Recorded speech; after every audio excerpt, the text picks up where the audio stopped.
Oh, I will sing of the goodness of God. Selamat datang di channel YouTube Gereja Masih Advent Hari ke-7 Jemaat Efata Bali. Kali ini kita masuk ke dalam konten belajar Alkitab bersama dengan Pendeta Edo di sini hadir sebagai narasumber utama kita untuk konten belajar Alkitab bersama. Baik, langsung saja Pak Pen, kita masuk di topik penciptaan dari semuanya.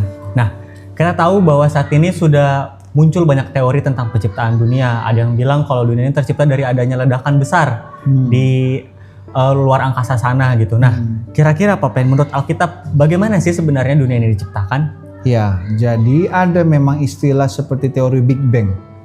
Jadi terjadi perpecahan atau pertubrukan kuat di alam semesta, lalu serpihannya itulah berkembang, lalu jadi bumi.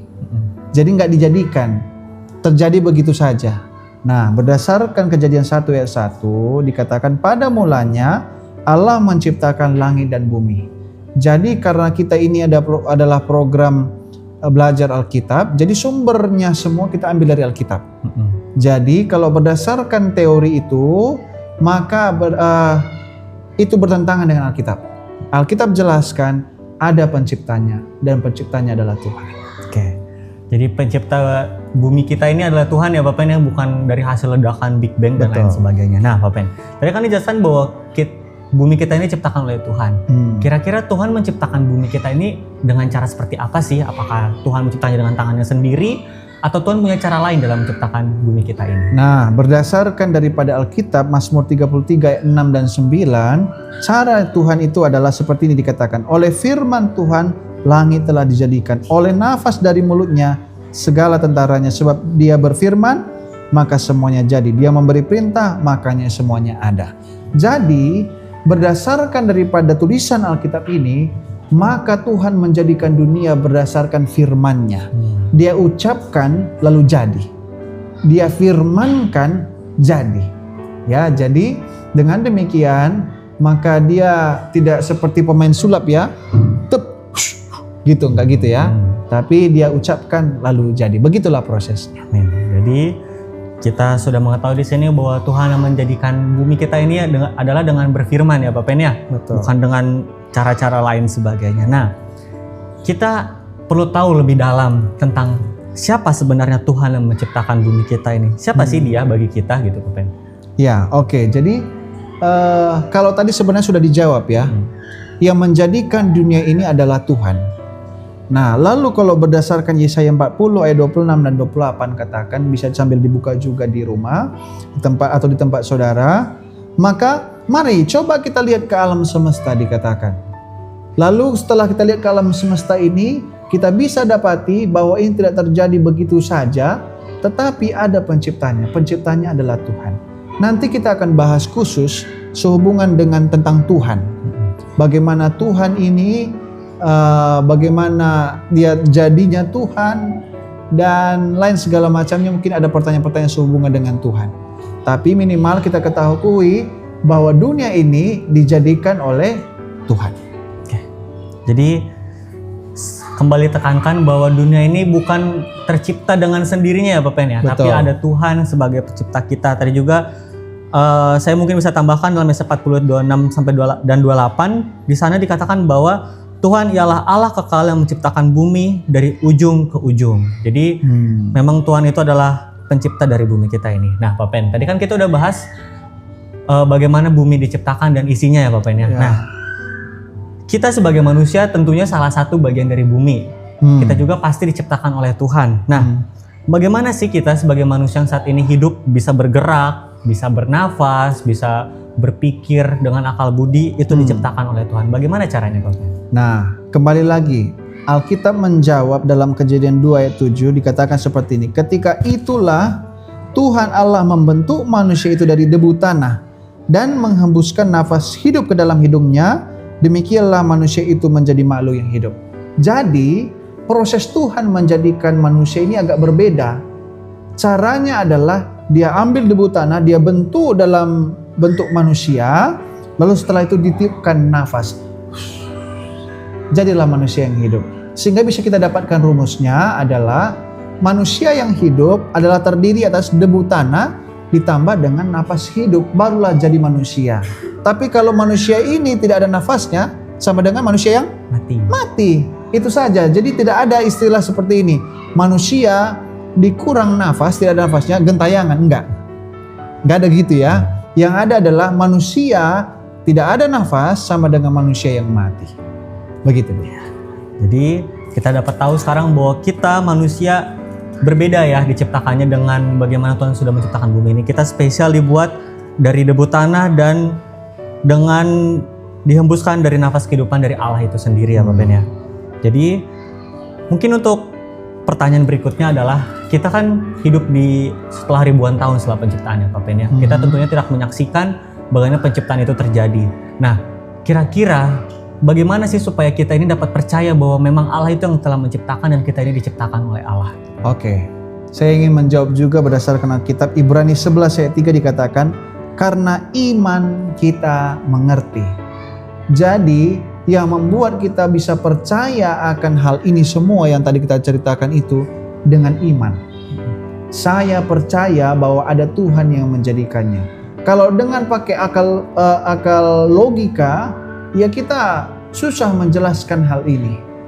Ya, tapi Alkitab katakan dengan iman kita mengerti bahwa alam semesta telah dijadikan oleh firman Allah, sehingga apa yang kita lihat telah terjadi dari apa yang tidak dapat kita lihat. Jadi dengan iman, dengan kepercayaan, sehingga kita bisa paham bahwa Allah yang menjadikannya. Oke, jadi walaupun kita sudah hidup lama sekali ya setelah penciptaan, tapi jika kita memiliki iman dan kita kembali lagi ya Pak Ben, belajar di Alkitab kalau memang kita ini diciptakan oleh Allah itu sendiri. Ya.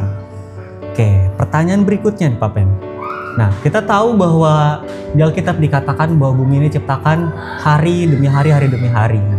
Nah, apakah sama hitungan hari pada waktu Allah menciptakan dunia ini dengan perhitungan satu hari dalam kita sebagai manusia saat ini dengan hitungan 24 jam itu Pak Ben? Oke, baik. Jadi kalau kita buka dalam Kejadian pasal yang pertama, maka ada 7 hari yang Tuhan kerjakan untuk menjadikan dunia ini. Di pergantian harinya disebut dengan kata jadilah petang, jadilah pagi. Jadi perhitungan jadilah petang, jadilah pagi ini ada gelap dan ada terangnya. Itulah kita ketahui itu selama 24 jam dalam satu hari. Dan informasi yang boleh kita ketahui, menurut Alkitab pergantian hari sebenarnya bukan pada pukul 12. Tapi pergantian hari ketika matahari terbenam. Masuklah kepada hari yang berikutnya. Sebagai contoh, sebentar lagi kalau di tempat kami ini akan terbenam matahari. Sekarang ini adalah hari Sabtu. Ketika nanti matahari sudah terbenam, maka masuklah kepada hari Minggu. Jadi tidak tunggu jam 12 dulu baru berganti hari itu. Ini berdasarkan Alkitab. Ya, pada waktu Tuhan menciptakan, berdasarkan karena adanya terang dan adanya gelap, ada petang dan ada pagi, maka bisa kita dapati kalau itu adalah 24 jam. Ya, jadi 24 jam itu Tuhan kerjakan satu hal, lalu setelah itu dilakukan selama 7 hari. Begitu dia. Oke, terima kasih Pak Ben. Jadi kita sudah clear ya bahwa hitungan harinya adalah 24 jam ya Pak Ben. Jika kita mengambil hitungan waktu kita sebagai manusia saat ini ya Pak Ben. Betul. Dan juga dikatakan tadi bahwa dalam Kejadian 1 dikatakan juga jadilah terang dan jadilah petang dan jadilah pagi, itulah hari pertama. Jadi sudah melewati fase petang dan pagi dalam hitungan satu hari tersebut. Nah Pak Ben, tadi kita udah bahas. Nah sekarang kita akan membahas Pak Ben, bagaimana sih step by step Tuhan menciptakan dunia kita ini? Apakah dalam satu hari langsung jadi, dalam 3 hari langsung jadi, atau dalam berapa hari sih Pak Ben? Dan dalam hari-hari itu apa saja yang Tuhan ciptakan?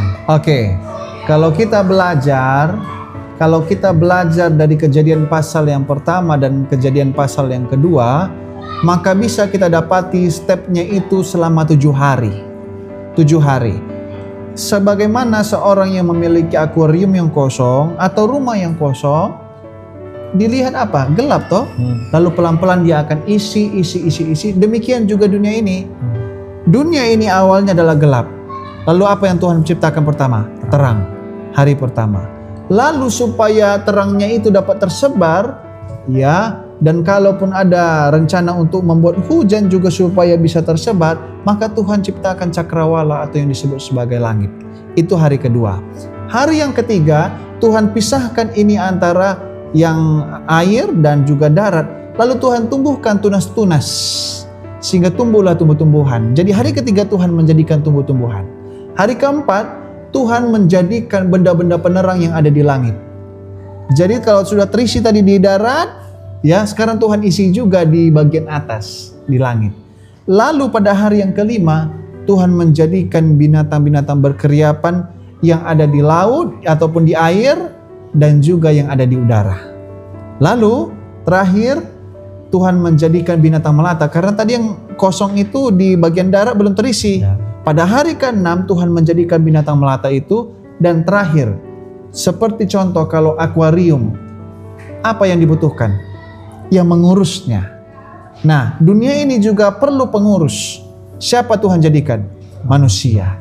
Diciptakanlah manusia dari debu tanah, lalu napas kehidupan, lalu manusia yang akan mengurus semua yang sudah diciptakan oleh Tuhan. Lalu berdasarkan Kejadian pasal yang kedua, maka bisa kita dapati kalau Tuhan beristirahat pada hari yang ke-7. Jadi bisa kita dapati juga 1 minggu selama 7 hari itu didasarkan oleh Alkitab. Karena Tuhan menjadikan hari-hari kurang lebih sampai 7 hari, dan sehingga kita bisa dapati 1 minggu sama dengan 7 hari. Demikian kira-kira Yosua. Terima kasih Pak Pen. Jadi dari jawaban dari Pak Pendeta tadi kita dapat ketahui bahwa Tuhan kita ini yang menciptakan dunia kita adalah Tuhan yang teratur ya Pak Pen ya. Dari mulai hari pertama ciptakan terang, hari kedua cakrawala sampai seterusnya. Di hari ke-7 Tuhan beristirahat. Betul. Ya. Nah, pertanyaan terakhir nih Pak Pen. Tadi kan kita udah bahas bagaimana Tuhan menciptakan, bagaimana proses step by stepnya, bagaimana manusia dijadikan. Kira-kira nih Pak Pen, apa sebenarnya tujuan Tuhan ini menciptakan dunia kita ini? Oke. Kalau kita berdasarkan Alkitab, Yesaya 45 ayat 18 katakan, apa tujuan Tuhan menjadikan dunia ini? Supaya dapat mengisinya. Mengisinya. Awalnya mengisi dengan beberapa part-part yang tadi yang sudah kita sebutkan selama 6 hari Tuhan jadikan. Tapi pada akhirnya semua ini didasari oleh kasih. Siapa saja yang Tuhan telah jadikan, ya termasuk manusia, bahkan hewan-hewan akan merasakan kasih Tuhan. Kalau dibilang Tuhan kasih tapi tidak ada yang dilakukan seperti tadi itu, ya nggak ngerti kita. Tapi kalau dibuat tadi seperti itu, mengisinya, diciptakan, disiapkan makanan, siapkan tempat, kita bisa menyadari bahwa Tuhan itu adalah kasih. Jadi apa tujuannya dunia diciptakan? Untuk kita dapat mengerti kasih Tuhan yang begitu besar, dan Tuhan juga akan memberkati kita semua. Oke, terima kasih Pak Pen. Tanpa perlu saya mengulanginya lagi, kita dapat tahu bahwa tujuan dari dunia kita diciptakan adalah untuk menunjukkan Tuhan itu adalah kasih ya. Tuhan menunjukkan kasihnya kepada kita sebagai ciptaannya. Nah, kita masuk kepada kesimpulan. Sebagai kesimpulan dari beberapa pertanyaan yang sudah diajukan dan jawaban yang sudah diberikan oleh Pak Pendeta, kita dapat mengetahui bahwa segala sesuatu yang dijadikan Allah itu adalah sangat baik. Manusia dijadikan sempurna, tidak ada Allah lain seperti pencipta itu. Jadi marilah kita menyembah Dia sebagai Allah yang menciptakan kita dengan penuh rasa syukur dan merasakan berkat-Nya setiap hari. Jadi sekian program Belajar Alkitab bersama kita di video kali ini. Apabila saudara-saudara memiliki pertanyaan, saran ataupun tambahan, bisa saudara tulis di kolom komentar dan itu akan menjadi masukan bagi kami di video berikutnya. Terima kasih, jangan lupa share, like, dan subscribe. Tuhan Yesus memberkati. Tuhan Yesus memberkati.